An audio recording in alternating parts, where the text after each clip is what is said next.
ရှင်ဤရှေခံအကြောင်းတရားဘေးအကြောင်းအရာကိုရှေခံပြီးပြောမလဲဆိုလို့ရှိရင်တော့ဘောဇဉ်တရားကိုရှေခံတာဖြစ်ပါတယ်ယောဂီတို့အားလုံးသိတဲ့အတိုင်းပဲဘောဇဉ်သုတ်ဆိုတာအဲ့တော့ဘောဇဉ်ဆိုတာဘာကိုပြောတာလဲဘောဓိအင်္ဂဆိုတဲ့စကားလုံးနှလုံးပါဠိနှလုံးပေါင်းထားတာပါဘောဇဉ်ဆိုတာလေဘောဓိဆိုတာအသိဉာဏ်ကိုပြောတာအင်္ဂဆိုတာကအကြောင်းတရားကိုပြောတာအဲ့တော့နှစ်ခုလုံးပေါင်းလိုက်တဲ့အခါကျတော့အသိဉာဏ်ဖြစ်ရှင်ဤအကြောင်းတရားလို့ဖြစ်သွားနော်အဲ့တော့ဘောဇဉ်လို့လူဆိုတာမြင်ရတယ်ဆိုတာဒီမျက်စိရှိလို့မြင်ရတာကြားတယ်ဆိုတာလည်းပဲနားရှိလို့ကြားတာအဲ့တော့အသိဉာဏ်ဖြစ်ရှင်ရဲ့အခြေခံအကြောင်းတရားဆိုတဲ့စကားလုံးထဲမှာ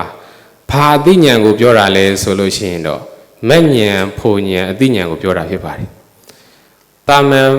လောကီအတိတရားတွေကိုပြောတာမဟုတ်ဘူးမနဲ့ဆိုင်တဲ့အတိတရားဖို့နဲ့ဆိုင်တဲ့အတိတရားအဲ့ဒီအတိတရားကိုဖြစ်ဖို့အတွက်အကြောင်းတရားကဘာလဲဆိုရင်ဒီဘောဇဉ်ပြည့်စုံမှရမယ်တဲ့ခုနကဥပမာလေးအတိုင်းပဲဆိုရင်အမြင်ရဖို့အတွက်ကိုမျက်စိလိုသလိုပဲကြားရဖို့အတွက်ကိုနားလိုသလိုပဲဒီမဉ္ဉဏ်ဖို့ဉဏ်တွေရခြင်းနဲ့ဆိုရင်ဘယ်တရားတွေနဲ့ပြည့်စုံရမလဲဘောဇဉ်တရားတွေနဲ့ပြည့်စုံရမယ်တဲ့ဒါအရေးကြီးရနော်အဲ့တော့ရက်ွက်သေးကတရားတွေလိုမျိုးမဟုတ်ဘူးဒါယောဂီတွေတရားအလုပ်ကိုကြိုးစားနေတဲ့ပုဂ္ဂိုလ်တွေဖြစ်သည့်အားလျော်စွာယောဂီတို့နဲ့အထူးသင့်တော်တဲ့တရားလည်းဖြစ်ပါတယ်အဲ့တော့ဘောဇဉ်ကဆိုတာအသိဉာဏ်ဖြစ်ခြင်းရဲ့အကြောင်းတရားဘာအသိဉာဏ်လဲဆိုရင်မအသိဉာဏ်ဖို့အသိဉာဏ်အဲ့တော့ဒီဘောဇဉ်တရားဆိုတာလူတွေအများစုသိထားတဲ့အတိုင်းပြောရမယ်ဆိုရင်ယောဂပျောက်တယ်လို့သိကြတယ်ဟုတ်လားယောဂပျောက်လို့ဘောဇဉ်ပြိဋ္ဌိနာတယ်ဘောဇဉ်သုတ်တွေနာတယ်နေမကောင်းဖြစ်ရင်ဘောဇဉ်သုတ်တွေနာတယ်အဲ့တော့ဘောဇဉ်ပြိဋ္ဌိမှာလည်းပဲအရှင်မကတ္တဗတို့အရှင်မမောက္ကလန်တို့နေမကောင်းဖြစ်လို့ဘောဇဉ်ပြိဋ္ဌိကိုမြတ်စွာဘုရားရှင်ကရွတ်ပေးတယ်ရွတ်ပေးတဲ့အခါမှာရှင်မကတ္တဗတို့ရှင်မမောက္ကလန်တို့ကယောဂပျောက်သွားတယ်ထို့အတူပဲတရှင်တုံးကတခါတပါမြတ်စွာဘုရားရှင်ကိုယ်တိုင်လည်းနေမကောင်းဖြစ်တယ်လို့ပြောတယ်အဲ့ဒီနေမကောင်းဖြစ်တယ်ဆိုတာဘုရားရှင်တို့ဆိုတာလည်းသွေးနဲ့သားနဲ့ပဲဟုတ်လားဗုဒ္ဓဘာသာမှာတော့ဘုရားဆိုပြီးတော့နေမကောင်းမဖြစ်ဘူးမျက်နှာမလိုက်ပါဘူးသင်္ခါရတရားတွေရဲ့ပြုပြင်ထားတဲ့သင်္ခါရတရားအားလျော်စွာဘယ်သူမှဆိုနေမကောင်းဖြစ်တာပဲသို့တော်လည်းမြတ်စွာဘုရားရှင်တို့ဟာအမတန်ကိုပါရမီကုသိုလ်ထူးတွေရှိတဲ့အတွက်ကြောင့်ကျမ်းမာပါတယ်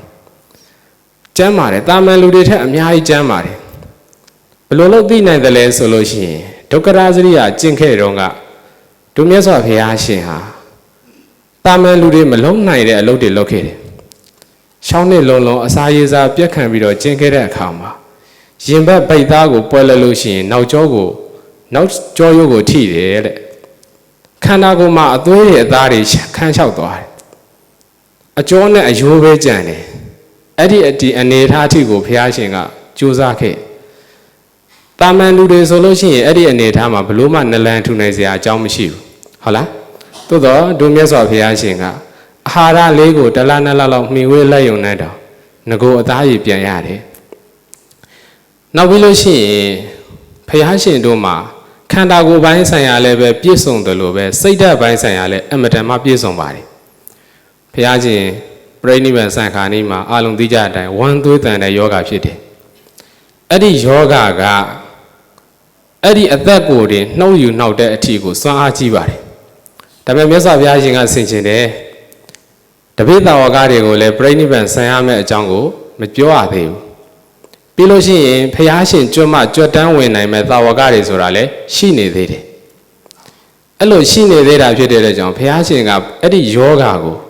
သေစေနိုင်လောက်အောင်ဒီခက်ခဲကြမ်းတမ်းတဲ့ယောဂကိုဘာလုပ်ပြီးတော့တိမ့်ထားလဲဆိုလို့ရှိရင်အာယုသင်္ခါရဖလသမပဲဝင်စားပြီးတော့တိမ့်တယ်လို့ပြောတယ်အာယုသင်္ခါရဖလသမပဲဆိုတာဘာပြောတာလဲဆိုရင်ဖလသမပဲဆိုတာအရတ္တဖို့ဝင်စားတာကိုပြောတာပါဖို့ဝင်စားတယ်လို့ခေါ်တယ်သောတာပန်ဆိုရင်သူရထားတဲ့ဖို့ကိုဝင်စားရင်ဖို့ဝင်စားတယ်လို့ခေါ်တယ်ဘုရားရှင်တို့မှာကြတော့ယဟန္တာပုဂ္ဂိုလ်ဖြစ်သည့်အတွက်ကြောင့်ဘုရားရှင်တို့ကအရတ္တဖလသမပဲဝင်စားတယ်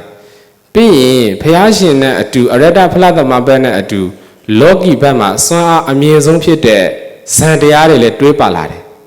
အဲ့ဒီစတုထဇံကိုဝင်စားပြီးတော့ဖလားတမဘက်ကိုဝင်စားတယ်ပြီးလို့ရှိရင်ဒီယောဂကိုသိမ့်စီးရှင်တယ်ဒီယောဂကိုရက်တန့်ရှင်တယ်ဆိုပြီးတော့ဘုရားရှင်ကအာတိသပြုလိုက်တဲ့အခါမှာအဲ့ဒီယောဂဆက်ရှင်တန့်သွားတယ်ဒါကဘာစွမ်းအားနဲ့ရက်တန့်လိုက်တာလဲဆိုလို့ရှိရင်စိတ်စွမ်းအားနဲ့ရက်တန့်လိုက်တာဟုတ်လားဘုရားရှင်တို့မှာတာမန်လူထက်မတူတဲ့ထူးကဲတဲ့စိတ်စွမ်းအားတွေရှိတယ်အဲ့ဒီစိတ်စွမ်းအားတွေနဲ့လည်းဘုရားရှင်ကဒီယောဂကိုရက်တန့်နိုင်တယ်ဒါပေမဲ့တခါတစ်ပတ်မှာမြတ်စွာဘုရားရှင်နေမကောင်းဖြစ်တယ်နေမကောင်းဖြစ်တော့အရှင်သာရိပုတ္တရာရဲ့ညီစုံဓာကိုဒီဘောဇဉ်တုတ်တူရက်ခိုင်းတယ်အရှင်စုံဓာကလည်းဘုရားရှင်ရက်ခိုင်းတဲ့အတိုင်းပဲပဋိပန္တုတန်စုံဓာဘောဇဉ်ကိုစုံဓာဘောဇဉ်ကိုဘောဇဉ်တရားတွေဟာတန်သင်ရဉာဏ်မှာပဋိပန္တုထင်ပါစေလို့အရှင်စုံဓာကိုဘုရားရှင်ကရက်ခိုင်းတယ်အရှင်စုံဓာကဘောဇဉ်တရားတွေရွတ်ပေးတယ်ဘုရားရှင်ကရိုးရိုးသေးသေးနာပါတယ်အဲ့ဒီနေရာမှာမြေခွန်းထုတ်เสียရှိတာကဘုရားရှင်ကဘောဇဉ်တရားတွေကိုကိုယ့်ဘာကိုဆင်ရှင်မရဘူးလားအရှင်စုံဓာကိုဘာဖြစ်လို့ရွက်ခိုင်းတာလဲဆိုလို့ရှိရင်ဒါကကိုယ့်ဘာကိုဆင်ရှင်လဲရပါတယ်ဘုရားရှင်တို့မှာသို့တော့ပို့ပြီးတော့ထူးကဲသွားအောင်ဘုရားရှင်ကတရားနာပါတယ်သာသနာထဲမှာဘုရားရှင်ကိုတရားဟောတာအရှင်စုံဓာတစ်ပါးပဲရှိတယ်အဲ့တော့ဘုရားရှင်ကအရှင်စုံဓာတရားဟောတာကိုနာတယ်နာပြီးတော့ဘောဇဉ်တရားကိုဆင်ရှင်တယ်ဒီတိုင်းမဆင်ရှင်ဘူးအဲ့ဒါကြောင့်တရားနာဖို့ဆိုတာအရေးကြီးတယ်ဒီတိုင်းကိုယ့်အကိုစဉ်းစားရင်ရတဲ့အရာလေးတွေကိုကိုလေးစားတဲ့ကိုကြည်ညိုတဲ့ဆရာသမားတစ်ပါးပါးကပြောလိုက်တဲ့အခါမှာကိုသိထားတဲ့အကြောင်းအရာလေးတွေကပို့ပြီးတော့ဘာဖြစ်သွားလဲလေးနက်သွားတယ်ဟုတ်လားအော်ငါသိထားတဲ့အကြောင်းအရာလေးတွေကိုငါတို့ဆရာတော်ပြောနေတာပဲပို့ပြီးတော့လေးနက်သွားတယ်စိတ်ထဲမှာလည်းပို့ပြီးတော့အဲ့ဒီအကြောင်းအရာပေါ်မှာနက်နက်နေနေခံစားလိုက်ရတယ်အဲ့တော့တရားနာတယ်ဆိုတာအဲ့ဒီအဓိပ္ပာယ်ပဲတချို့ကလည်းပဲဒီအကြောင်းအရာတွေကိုကိုယ့်အကိုဖတ်လဲသိတာပါပဲကိုယ့်အကိုလိုင်းပေါ်ကနေနာလဲသိတာပဲလိုင်းပေါ်ကနာတာနဲ့အပြင်ကနာတာနဲ့အများကြီးကွာခြားချက်ရှိတယ်လိုင်းပေါ်ကနာလို့ရှိရင်ယူသေးမှုမပါဘူးတရားနာရင်လည်းစကားပြောခြင်းပြောနိုင်တယ်ထသွားခြင်းလည်းထသွားနိုင်တယ်ပြီးလို့ရှိရင်တရားဟောပုဂ္ဂိုလ်ရဲ့စိတ်လှိုင်းတွေအတန်လှိုင်းတွေကအဲ့ဒီပုဂ္ဂိုလ်ပေါ်မှာအများကြီးသက်ရောက်မှုမရှိဘူးအဲ့ကြောင့်တရားနာဖို့ဆိုတာအရေးကြီးတယ်ဒီမှာမြတ်စွာဘုရားရှင်တရားနာတယ်အရှင်စုံဓာကလည်းပဲဘောဇဉ်တုတ်ကိုရွတ်ပေးတယ်ရွတ်ပေးတဲ့အချိန်မှာဘုရားရှင်ကအဲ့ဒီဘောဇဉ်တရားကိုတရားနာရင်းနဲ့ဆင်ရှင်လိုက်တာဘောဓိပင်လေအောက်မှာသူအတိတူးဉာဏ်ထူးကိုရစဉ်တုန်းကဘောဇဉ်တရားတွေထင်ထင်ရှားရှားဖြစ်လာတယ်လို့မျိုးပဲအဲ့ဒီအချိန်မှာဘောဇဉ်တရားတွေထင်ထင်ရှားရှားဖြစ်လာတယ်အဲ့လိုဖြစ်လာတဲ့အခါမှာမြတ်စွာဘုရားရှင်မှာခံစားနေရတဲ့ယောဂဝေဒနာတွေယူပြစ်လိုက်တယ်လို့ရှက်ရှင်းကြီးကိုပျောက်ကင်းသွားပါတယ်ဒါကဘောဇဉ်ကပရိတ်ထဲမှာမှတ်တမ်းတင်ထားတဲ့ဘောဇဉ်ရဲ့အကျိုးအာနိသင်တွေဟုတ်လားယောဂပျောက်တယ်ဆိုတာအဲ့လိုပြောတာကဲဟုတ်ပြီအခုယောဂပျောက်သွားတဲ့ပုံကိုယ်တွေကိုကြည့်လိုက်တဲ့အခါမှာရှင်မကတ္တဗတို့အရှင်မောက္ကလန်တို့မြတ်စွာဘုရားရှင်တို့ဆိုတာဘယ်လိုပုံကိုယ်တွေလဲလို့ကြည့်လိုက်ရင်ယဟန္တာပုံကိုယ်တွေကြီးပဲဟုတ်လားအဲ့တော့တာမန်လူတွေအနေနဲ့ကိုဒီဘောဇဉ်တရားကိုရွက်ယုံနဲ့ယောဂပြောင်းနိုင်မလားဆိုရင်ရှိရင်တော့ဒီဘောဇဉ်တရားကတော့ရွက်ယုံနဲ့ရွက်ဖက်ရမယ့်တရားမဟုတ်ဘူးယောဂီတို့ဟုတ်လားရွက်ဖက်ရမယ့်တရားမဟုတ်ဘူးဒါကကိုယ့်ရဲ့တန်တန်မှာဖြစ်အောင်လုပ်ရမယ့်တရားဖြစ်တယ်အဲ့တော့ရွက်ဖက်ယုံနဲ့ပျောက်သလားဆိုတော့အဲ့ဒီဘောဇဉ်ကပရိတ်ထဲမှာတော့သစ္စာဆိုတဲ့စကားတွေပါတယ်အဲ့တော့သစ္စာဆိုတဲ့အခါကျတော့သစ္စာရဲ့စွမ်းအားသည်အနည်းနဲ့အများတော့တက်ရောက်မှုရှိတယ်လုံးဝမရဘူးလို့ပြောတာမဟုတ်ဘူးနော်သို့တော့ဘောဇဉ်တရားဆိုတာဘလို့ပုံကိုယ်တွေကမှအပြည့်အဝပွားပြီးသားဖြစ်နေလဲဆိုလို့ရှိရင်ယဟန္တာပုံကိုယ်ကမှအပြည့်အဝပွားပြီးသားကျန်တဲ့လူတွေကဘောဇဉ်တရားကိုပွားစေပုံကိုယ်တွေကဲကောင်းပြီအဲ့ဆိုဘောဇဉ်တရားဘယ်နှပါးရှိတယ်လို့သိထားလဲဆိုတော့9ပါးရှိတယ်နံပါတ်1ကတတိတံဘောဇဉ်ဝိရိယတံဘောဇဉ်ဓမ္မဝိဇ္ဇယတံဘောဇဉ်ပီတိတံဘောဇဉ်ပတ္တိတံဘောဇဉ်သမာဓိတံဘောဇဉ်ဥပေက္ခတံဘောဇဉ်ဘောဇဉ်တရား9ပါးအဲ့ဒါကိုမာသီဆရာတော်ကြီးကအလင်္ကာလေးစီထားတယ်တတိအမှတ်အထင်လက်သူမှာဓမ္မဝိဇ္ဇယဉာဏ်ကပေါ်လာဝိရိယပီတိပတ္တိသဖြံသမာဓိဖြည့်ဥပေက္ခကိုကရုံးတဲ့ဓမ္မသင်္ခါရတွေကိုအာယုန်တစ်ခုစိုက်ပြီးတော့ဖြစ်ဖြစ်ရှုနေတဲ့အခါမှာကိုယ့်ရဲ့တန်တန်မှာတတိမထင်ဘူးလားတတိထင်တယ်ဆိုရင်အဲ့ဒါတတိတံဘောဇဉ်ဖြစ်တာပဲတဲ့ပြီးလို့ရှိရင်အဲ့ဒီတတိကောင်းအားကောင်းလာတဲ့အခါမှာအရင်ကကိုကပုဂ္ဂိုလ်သတ္တဝါလို့ထင်တဲ့အရာတွေ လူပဲနဲ့ပဲလို့ထင်ထားတဲ့အရာတွေတဖြည်းဖြည်းအမြင်တွေပြောင်းလာပြီးတော့ယုံနဲ့ဓမ္မသင်္ခါရတွေကိုမြင်လာတာဒီဘာတန်ဘောစဉ်ဖြစ်တာလဲဓမ္မဝိဇ္ဇာတန်ဘောစဉ်ဖြစ်တာပဲအဲ့လိုဖြစ်အောင်အားထုတ်ဖို့အတွက်ကိုယ့်ရဲ့တန်တန်မှာတတိတရားတွေမြင်အောင်အားထုတ်ဖို့အတွက်ဝီရိယဆိုတာမလိုဘူးလားအဲ့ဒီဝီရိယဖြစ်နေတာဒီဘာတန်ဘောစဉ်ဖြစ်တာလဲအဝိရိယတန်ဘောစဉ်ဖြစ်တာပဲအဲ့လိုဆိုရှင်အဖြစ်တတိလည်းအားကောင်းလာတယ်ဝိရိယလည်းအားကောင်းလာတယ်ဆိုရင်စိတ်ကလေးတွေတည်ငြိမ်လာတယ်ဆိုတာမှာတမာတိတန်ဘောစဉ်ဖြစ်တယ်ပြီးလို့ရှိရင်ဒီထက်အဆင့်မြင့်လာပြီစိတ်ကလေးတွေကပို့ပြီးတော့ငြိမ်ကျလာပြီဉာဏ်စဉ်အနေနဲ့ပြောမယ်ဆိုလို့ရှိရင်နာမရူပပရိစ္ဆေဒဉာဏ်တို့ပစ္စယပရိက္ခဉာဏ်တို့သမ္မာတဏဉာဏ်တွေကိုကျော်လွန်လာပြီအဲ့ဒီအချိန်မှာဥဒိယဗျဉာဏ်ကိုရောက်လာတဲ့အခါမှာဒီပီတိတန်ဘောစဉ်အပြည့်အဝဖြစ်ပါတယ်အဲ့တော့ပီတိတန်ဘောစဉ်ကတာမန်တမာတိတာမန်တတိအစဉ်တန်းမှာမဖြစ်ပါဘူး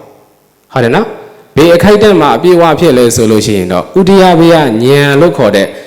ဖြစ်ရှင်းပြက်ရှင်းကိုထင်ထင်ရှားရှားကြီးသိလာတဲ့အခိုက်အတန့်မှာ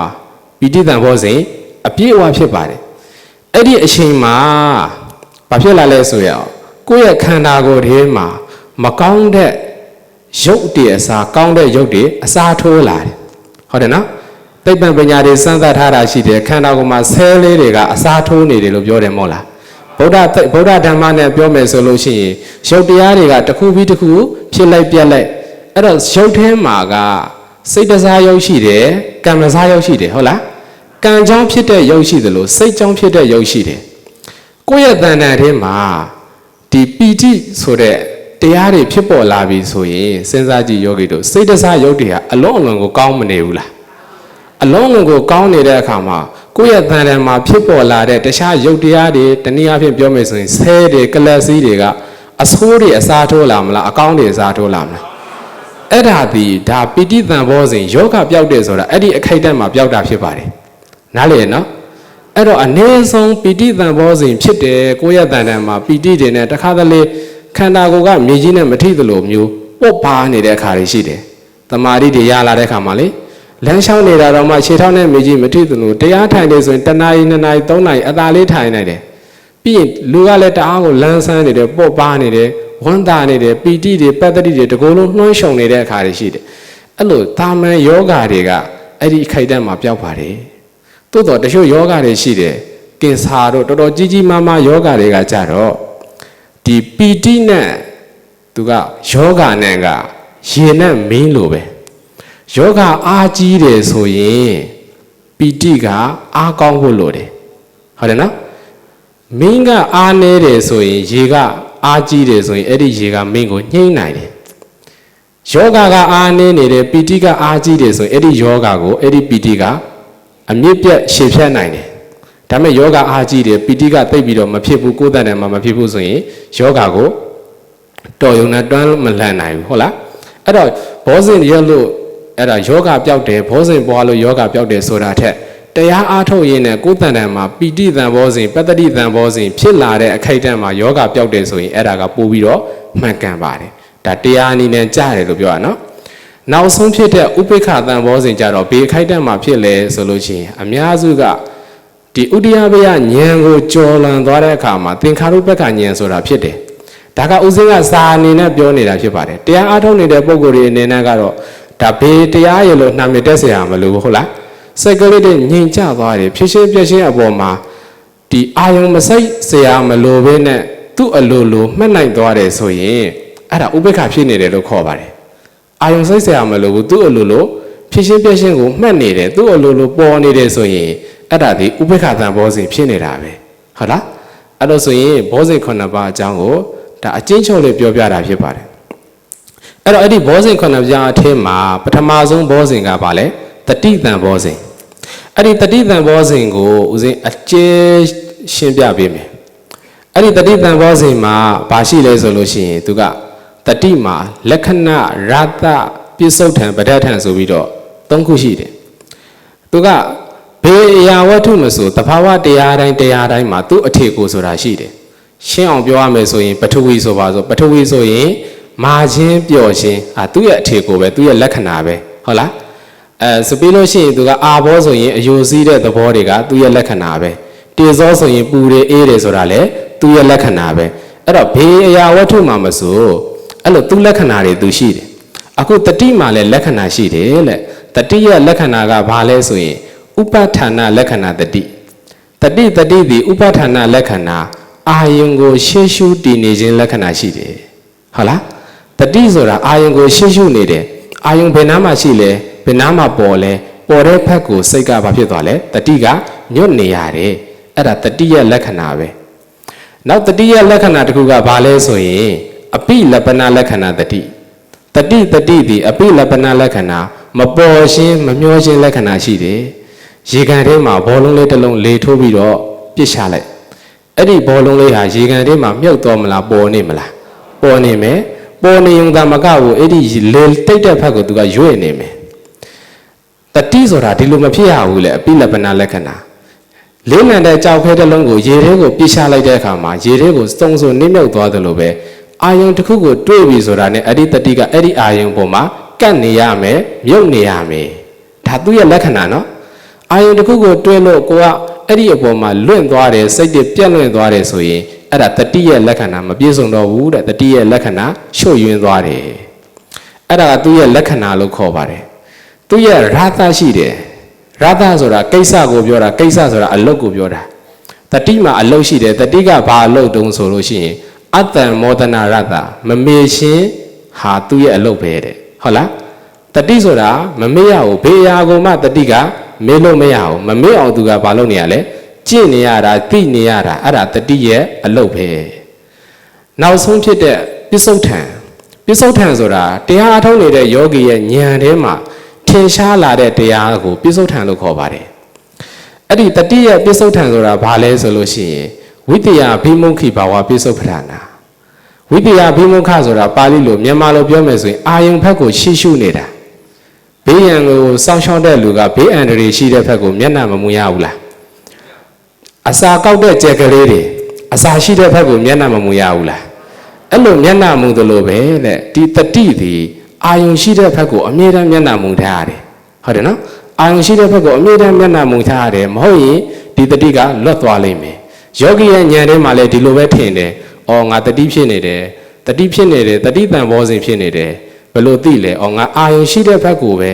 ငါထင်ရှားတဲ့အာယုံဘေးအာယုံပဲပေါ်လာတဲ့အာယုံဘက်ကိုစိတ်ကရောက်နေတယ်တတိကရောက်နေတယ်ဆိုရင်ကိုယ့်ကိုသိရမယ်အော်ငါတတိတန်ဘောစဉ်ဖြစ်နေတယ်နောက်တစ်ခုကယောဂီရဲ့ဉာဏ်ထဲမှာဘယ်လိုထင်တော့ဆိုလို့ရှိရင်အာရခပစ္စုပ္ပထာနာတဲ့အာရခဆိုတာဘာလဲအဆောင်အရှောက်အနေနဲ့ထင်တယ်တကားဝမှာအဆောင်မရှာထားဘူးဆိုရင်အဲ့ဒီတကားဝထဲကနေပုံစံမျိုးစုံနဲ့တရဝမျိုးစုံမဝင်နိုင်ဘူးလားဝင်နိုင်တယ်စိတ်ထဲမှာလည်းတတိဆိုတဲ့အဆောင်လေးကိုမထားခဲ့ဘူးဆိုရင်အဲ့ဒီစိတ်တကားပေါက်ကနေပြီးတော့ကုသိုလ်လည်းဝင်တယ်အကုသိုလ်လည်းဝင်တယ်အဲ့ဒါကိုယောဂီကသိရမယ်အော်ငါတတိဖြစ်နေတယ်ဆိုရင်ကိုယ့်ရဲ့တန်တန်မှာမကောင်းတဲ့တရားတွေဝင်ခွင့်ရပါမလားမရဘူး तू ကစောင့်ပေးထားတာလေတတိဆိုတဲ့အဆောင်လေးကိုထားပေးထားတယ်ထားပေးတဲ့အတွက်ကြောင့်မကောင်းတဲ့တရားတွေမကောင်းတဲ့အကုသိုလ်တွေဝင်ခွင့်မရဘူးအဲကြောင့်တတိဆိုတာတဲ့ယောဂီရဲ့ဉာဏ်ထဲမှာဘယ်လိုထင်တာလဲဆိုရင်အဆောင်ရှောက်အနေနဲ့ထင်ရှားပါတယ်ဆိုပြီးတော့ဒီလက္ခဏာရတပိစုတ်ထံအဲ့ဒါကိုမာသီဆရာတော်ကြီးကအလင်္ကာလေးစီထားတယ်မလွတ်စတန်စောင်းဖန့်နေသည်ဖြစ်ပြသရွေ့မမေ့စေပြီးအာယုံရှေ့ရှုစောင်းမုံတင်သည်မြတ်တတိမှတ်သည်ဘောဇင်မီဒါလေးတွေပြောပြထားတယ်မလွတ်စတန်စောင်းဖန့်နေသည်တတိဆိုတာဘာလဲဘာပဲပေါ်လာမလွတ်စေရဘူးစောင့်နေရတယ်ဖန့်နေရတယ်ဟုတ်လားဖြစ်ပြသရွေ့မမေ့စေပြီးမမေ့ရဘူးဘာပဲပေါ်လာမေ့လို့မရဘူးမေ့သွားရင်တတိရဲ့အင်္ဂါချိုးရင်းသွားတယ်အာယုံရှိချုစောင်းမုံထင်သည်အာယုံဘက်ကသူကလှည့်နေတယ်ဘေးအာယုံပဲပေါ်လာသူကစောင်းရှောင်းပေးနေရတယ်ဒါရတတိရဲ့လက္ခဏာရတပိစုပန်ထံဖြစ်ပါတယ်ကောင်းပြီအဲ့လို့ဆိုရင်ဒီတတိကိုယ့်ရဲ့တန်တန်မှာအပြည့်အစုံဖြစ်ဖို့အတွက်ဘာတွေလုပ်ရမလဲဘေးအကြောင်းတရားတွေကိုဖြည့်ဆည်းရမလဲအဲ့ဒါလေးရှိသေးတယ်မြတ်စွာဘုရားရှင်ကတော့ဘာပြောတော့ဆိုလို့ရှိရင်တတိဖြစ်ဖို့အတွက်အရေးကြီးတဲ့အကြောင်းအရာကဘာလဲဆိုတော့လေယောနေသောမနတိကာရပါဘာလဲယောနေသောမနတိကာရအမြဲတမ်းတတိကိုယ့်ရဲ့တန်တန်မှာတတိဖြစ်ရမယ်လို့ဘာလို့နေရနှလုံးသွင်းနေရတယ်ဟုတ်လားငါမမေ့ရဘူးငါတတိဖြစ်အောင်နေမယ်ငါတဏှာရဲ့အတွင်းကိုတတိမြဲအောင်နေမယ်ငါဒီတရက်အတွင်းမှာအမှတ်ကလေးတွေပြည့်စုံအောင် နေသွားမယ်ဟုတ်လားအဲ့လိုမျိုးအမြဲတမ်းမလုပ်နေရလဲတတိထားနေရတယ်နှလုံးသွင်းနေရတယ်အဲ့ဒါမြတ်စွာဘုရားရှင်ပြောပြထားတဲ့တတိဖြစ်ကြောင်းတရားတစ်ခုပဲဒါပေမဲ့အထာကရာထဲမှာတော့၄ခုတောင်ပြတယ်သူကဘာလဲဆိုလို့ရှိရင်တတိတံပဇင်အမြဲရှင်ထိုတွင်စိတ်ညွတ်ပါတတိဖြစ်ဖို့ဆိုလို့ရှိရင်လက်တတိအမြဲတမ်းကိုယ်တန်တန်မှာဖြစ်နေရပါမယ်အဲ့ဒါကဘာလဲပြောတာလဲဆိုရင်ရှေးတတိတွေကနောက်တတိတွေကိုအကျေစုပြုသွားတာယောဂီများဟုတ်လားရှေးကကိုယ်တတိနဲ့နေလိုက်တယ်ဆိုရင်အဲ့ဒီတတိနဲ့နေခြင်းကြောင့်နောက်မှာလဲဆက်ကတတိတွေဖြစ်မသွားဘူးလားအဲ့ဒါကြောင့်ရှေးတတိတွေဒီနောက်တတိတွေရဲ့အကြောင်းတရားတွေနဲ့သူပါတယ်အဲ့ဒါကြောင့်နောက်တစ်ခုကဘာလဲဆိုတော့တတိတံပဇေအမြဲရှင်ထိုတင်စိတ်ညက်ပါတတိဖြစ်ဖို့အတွက်စိတ်ကိုအမြဲတမ်းညွတ်ထားပါမယ်အဲ့လိုပြောတယ်နောက်တစ်ခုကဘာလဲဆိုတော့မေတ္တူရှောင်လွဲတတိမြဲမှီဝဲစိကပ်ပါကိုယ့်ရဲ့ပတ်ဝန်းကျင်မှာတတိလွတ်နေတဲ့လူတွေရှိတယ်တတိမဲ့ပြီးတော့စားလိုက်အိတ်လိုက်ပြောလိုက်ပါလိုက်ဒီလိုနေတဲ့လူတွေရှိတယ်ပေါ့ပါနဲ့ပေါ့ဆဆနဲ့နေတဲ့လူတွေရှိတယ်ကိုကတတိတံဘောစဉ်ဖြစ်ရှင်တယ်ဆိုရင်အဲ့ဒီလူတွေကိုရှောင်ကျင်ရမယ်ဘယ်လိုလူတွေကိုမြင်ဝဲရမလဲဆိုတော့တတိမြေမြင်ဝဲစိကပ်ပါကိုကစိကပ်တဲ့အခါမှာတတိမြေတဲ့လူတွေကိုဘာလုပ်ရမလဲစိကပ်ရမယ်တတိမြေတဲ့လူတွေကိုစိကပ်ခြင်းအပြင်အဲ့ဒီတတိမြေတဲ့လူတွေနဲ့ကိုကအပေါင်းအသင်းလုပ်တယ်သူတို့တွေကိုအမြဲတမ်းတတိထားနေတယ်ဆိုရင်တခါတလေကိုကစကားတွေများမိနေပေါ့တတိလွတ်နေတဲ့အချိန်တွေရှိတယ်အဲ့ဒီခါမှာကိုယ့်ရဲ့အဖော်ဖြစ်တဲ့ကိုယ့်ရဲ့တည်င်းသုံးဖော်က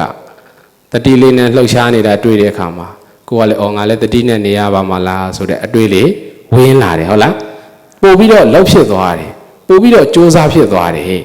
အဲကြောင့်တတိဖြစ်ဖို့ရာအတွက်အကြောင်းတရားဘယ်နှခုလဲ၄ခုနော်တတိတံပဇေအမြဲရှင်အမြဲတမ်းကိုယ်တန်တန်မှာတတိဖြစ်မယ်ဆိုတဲ့စိတ်ကိုထားပါပြီးလို့ရှိရင်ထိုတင်စိတ်ညွတ်ပါစိတ်ကိုလည်းညွတ်ထားပါပြီးလို့ရှိရင်မေတ္တူရှောင်လဲတတိမေ့နေတဲ့လူတွေပေါ့ဆဆနေတဲ့လူတွေရှောင်ရှားပါတတိမြေမြင်ဝဲစိကပ်ပါတတိမြေတဲ့လူတွေကိုအမြဲတမ်းသူတို့နဲ့အပေါင်းအသင်းလုပ်ပါသူတို့နဲ့ဆရာသမားတွေဆိုရင်သူတို့ကိုစိကပ်ပါဒါလေးတွေတတိတန်ဘောစဉ်ဖြစ်ဖို့တဲ့အကြောင်းတရား၄ပါးအထာကရာထဲမှာပြတာဖြစ်ပါတယ်ဒါကတတိတန်ဘောစဉ်နဲ့ပြတ်သက်လို့အပြည့်အစုံပြောပြီးသွားပြီဒုတိယအနေနဲ့ဘာတန်ဘောစဉ်လဲဓမ္မဝိဇ္ဇာတန်ဘောစဉ်ဓမ္မဝိဇ္ဇာတန်ဘောစဉ်ဆိုတာဘာကိုပြောတာလဲဓမ္မဆိုတာကရုပ်တရားနံတရားကိုပြောတာဖြစ်ပါတယ်ဝိဇ္ဇာဆိုတာကြတော့အဲ့ဒီရုပ်တရားနံတရားတွေအပေါ်မှာစူးစမ်းတယ်ဆင်ရှင်းတယ်တွေးတောတာတော့မပါဘူးစူးစမ်းတယ်ဆင်ရှင်းတယ်အဲ့ဒါဒီဝိဇ္ဇာဖြစ်ပါတယ်တရကိုကောက်ရင်တော့ဝိဇ္ဇာဆိုတာပညာကိုပြောတာဖြစ်ပါတယ်အဲ့တော့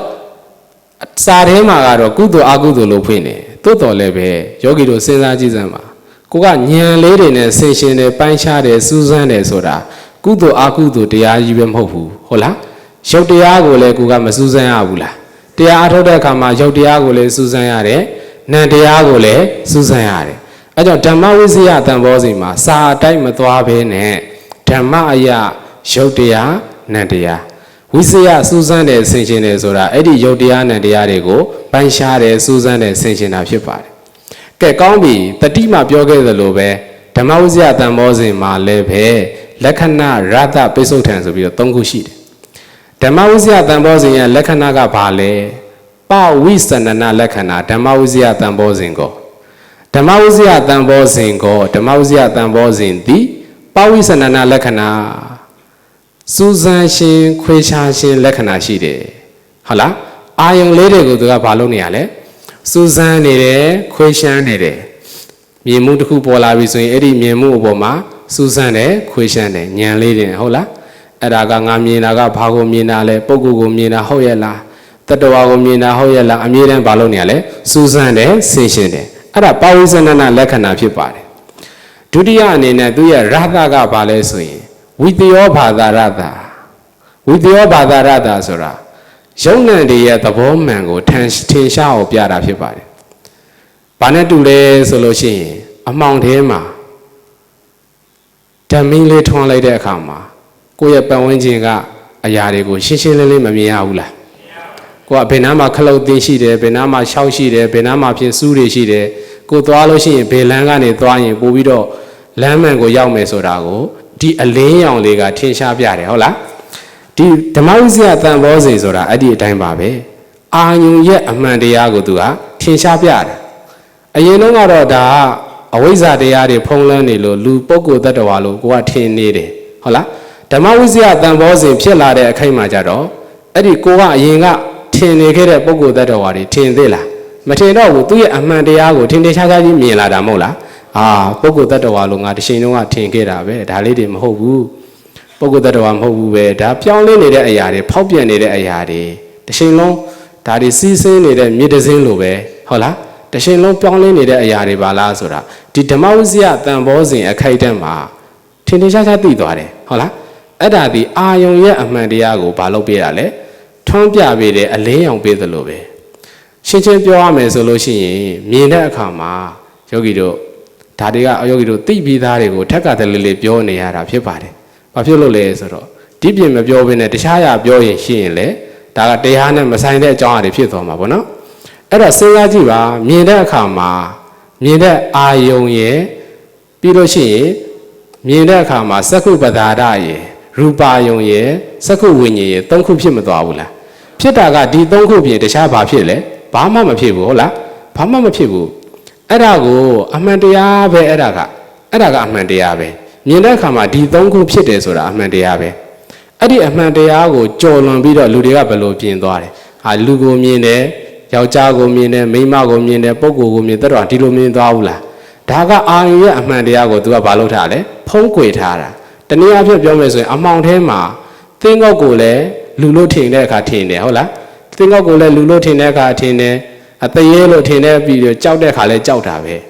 ဲဒါမဲ့အလင်းရောင်လေးတွေရသွားတဲ့အခါမှာဒါလူလေးမဟုတ်ဘူးသေရဲလေးမဟုတ်ဘူးသင်္ကောက်ပါလားဆိုပြီးတော့ကိုယ့်ရဲ့ကြောက်စိတ်တွေပြည်ရော့သွားသလိုပ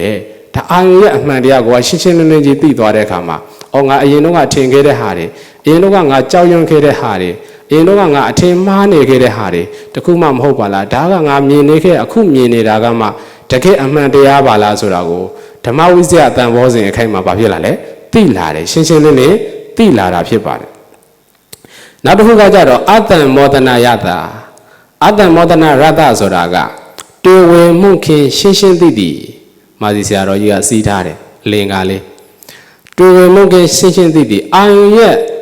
အာယုံတွေနဲ့ပတ်သက်ပြီးတော့မတွေ့ဝေတော့ဘူးတဲ့သူကဒီဓမ္မဝိဇ္ဇာတန်ဘောစဉ်ဖြစ်လာတဲ့အခါမှာလေမတွေ့ဝေတော့ဘူးစဉ်းစားကြည့်ပါကိုကဘာနဲ့တူလဲဆိုလို့ရှိရင်သူကကျွမ်းကျင်တဲ့လမ်းပြတယောက်နဲ့တူတယ်ကျွမ်းကျင်တဲ့လမ်းပြတယောက်လမ်းမစရာအကြောင်းရှိလားမရှိဘူးသူကလမ်းမှန်ကိုညွှန်ပေးနိုင်တယ်ဘလို့မှလမ်းမစရာအကြောင်းမရှိဘူးကဘာလို့ဆိုတော့သူအဲ့ဒီနေရာမှာအမြဲတမ်းသူသွားနေတာပဲဓမ္မဝိဇ္ဇာတန်ဘောစဉ်ဖြစ်လာတဲ့အခါမှာလမ်းမမှားတော့ဘူးမတွေ့ဝေတော့ဘူးယောဂီတို့စဉ်းစားကြည့်စမ်းတွေ့ဝေတယ်ဆိုတာပါလေမောဟမဟုတ်လားမောဟဆိုတာတွေ့ဝေတာကိုပြောတာကဲဥစဉ်လို့ပြောမယ်ဆိုရင်မောဟဖြစ်နေတယ်ဒီလူမောဟဖြစ်နေတယ်ဆိုတာဘာကိုပြောရလဲဆိုတော့လောကလူတွေသုံးလို့ကြတဲ့စကားအတိုင်းဆိုရင်ဒီလူကငင်းနေတာပဲငိုင်နေတာပဲမှိုင်နေတာပဲဟုတ်လာ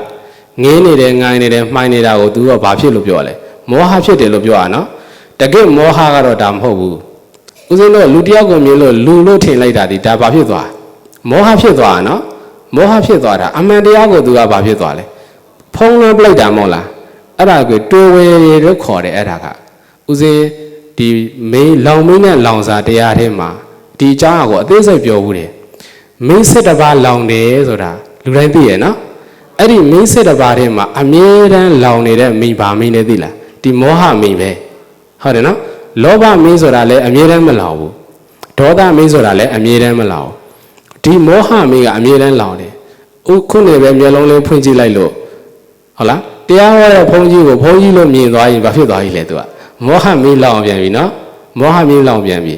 အဲ့ဒါကြောင့်ဒီမောဟမင်းကိုညှိဖို့ဆိုရင်ကိုယ့်ရဲ့တန်တန်မှာဘာဖြစ်နေဖို့လိုတယ်ဝိပဿနာဉာဏ်ဆက်ကဖြစ်နေဖို့လိုတယ်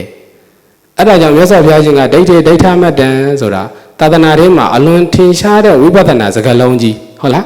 မြင်တယ်လို့သိရမယ်ကြားရင်ကြားတယ်လို့သိရမယ်ဘာဖြစ်လို့လဲမြင်တယ်လို့မသိလိုက်တဲ့အခိုက်အတန့်မှာမောဟဝင်ပြီးတော့ငါလူကိုမြင်တယ်တတ္တဝါမြင်တယ်ဒီလိုဖြစ်သွားတာကိုနော်အဲ့ကြောင့်ဒီမောဟမင်းကတစ်ချိန်လုံးလောင်တယ်အဲ့ကြောင့်ဒီ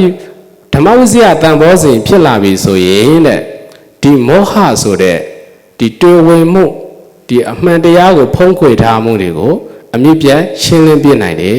တွေ့ဝင်မှုကင်းရှင်းသိသည်ဓမ္မဝိမှတ်တိဘောစဉ်မီ အဲ့တော့အလင်္ကာလေးကိုပြန်ဆိုမယ်ဆိုရင်ယုံနံခွေရှမ်းစူးစမ်းသည့်ဒီဒါသူ့ရဲ့လက္ခဏာပဲဓမ္မဝိဇ္ဇာတန်ဖိုးစဉ်ဖြစ်လာပြီဆိုရင်ရုပ်ပဲနံပဲဆိုတာခွေးရှားပြီးတော့သိလာတယ်တဲ့သဘောမှန်များထင်ရှားစေသည်သဘောတရားရဲ့အာရုံတွေရဲ့အမှန်တရားကိုသူကသိလာတယ်တဲ့တွေ့ဝေမှုကင်းရှင်းရှင်းသိသည်မတွေ့ဝေတော့ဘူးအာရုံတွေနဲ့ပတ်သက်လို့သူလုံးဝမတွေ့ဝေတော့ဘူးအမှန်တရားကိုသိသွားတယ်ဓမ္မဝိမှတ်သိဘောဇဉ်မြည်ဒါဓမ္မဝိဇ္ဇာဘောဇဉ်ရဲ့လက္ခဏာတွေရတ္တတွေဖြစ်ပါတယ်ကဲကောင်းပြီတတိတုံးကလိုပဲဓမ္မဝိဇ္ဇာတန်ဘောဇဉ်ဖြစ်ဖို့အတွက်ကိုကဘာအကြောင်းတရားတွေဖြည့်ဆည်းရမလဲဟုတ်လားတနည်းအားဖြင့်ပြောမယ်ဆိုရင်ကိုယ့်ရဲ့တန်တန်မှာပညာဖြစ်ဖို့အတွက်ကိုဘာတရားတွေဘာအကြောင်းတရားတွေဖြည့်ဆည်းရမလဲမြတ်စွာဘုရားရှင်ကတော့ယောနိသောမနတိကာရတစ်လုံးပဲပြောထားတယ်ဒါလည်းအရေးကြီးတယ်ဟုတ်လားကိုကပညာဖြစ်ရှင်တယ်ဆိုရင်ကိုယ့်ရဲ့တန်တန်မှာပညာဖြစ်ဖို့ကိုအမြဲတမ်းဘာလုပ်နေရမလဲနှလုံးသွင်းနေရမယ်ဟုတ်လားပညာဖြစ်အောင်ကြိုးစားမယ်ပညာဖြစ်အောင်ကြိုးစားမယ်အမြဲတမ်းနှလုံးသွင်းနေရမယ်အဲ့တော့ပညာဖြစ်ဖို့ဆိုတာတမာဟိတောယထာဘူတံပဇာနာတိဟုတ်လားတမာဟိတောတမာတိရှိတဲ့လူကယထာဘူတံဟုတ်တိုင်းမှန်စွာပဇာနာတိသိတယ်ကိုယ့်ရဲ့တန်တန်မှာပညာရှိဖို့ဖြစ်ဖို့ဆိုရင်တော့ကိုကဘာဖြစ်အောင်နေရမလဲတမာတိရှိအောင်နေရမှာပဲဒီအလန်းအပြင်တခြားလမ်းစဉ်မရှိဘူးပညာတော့တက်ရှင်တယ်ဒါပေမဲ့တမာတိရှိအောင်မလုပ်ဘူးဆိုရင်ဖြစ်ပါမလားမဖြစ်ဘူးနော်ဘုရားရှင်ပြောတဲ့တမာတိဆိုတာလောကလူတွေပြောနေတဲ့ဘုရားရှင်ပြောတဲ့ပညာဆိုတာလောကလူတွေပြောနေတဲ့ပညာနဲ့ဆန့်ကျင်ဘက်ပဲဟုတ်လားလောကလူတွေကဘွဲ့တွေဒီဂရီတွေစာအုပ်တွေဖတ်တာကိုပညာလို့ပြောနေတာမဟုတ်လားဘုရားရှင်ကတော့တမာဟိတောယထာဘူတံပဇာနာတိလေအမှန်တရားကိုသိဖို့ဆိုရင်တော့စာအုပ်တွေဖတ်ရုံနဲ့လည်းမရဘူးဟုတ်လားစာသင်နေုံနဲ့လည်းမရဘူးတမာဟိတောကိုယ့်ရဲ့တန်တယ်မှာဘာလေးရှိအောင်လုပ်ရမလဲတမာတိရှိအောင်လုပ်ရမယ်တမာတိနဲ့မှဒီအမှန်တရားကိုမြင်နိုင်တာတမာတိနဲ့မှစစ်မှန်သောပညာကိုရတာဟုတ်လား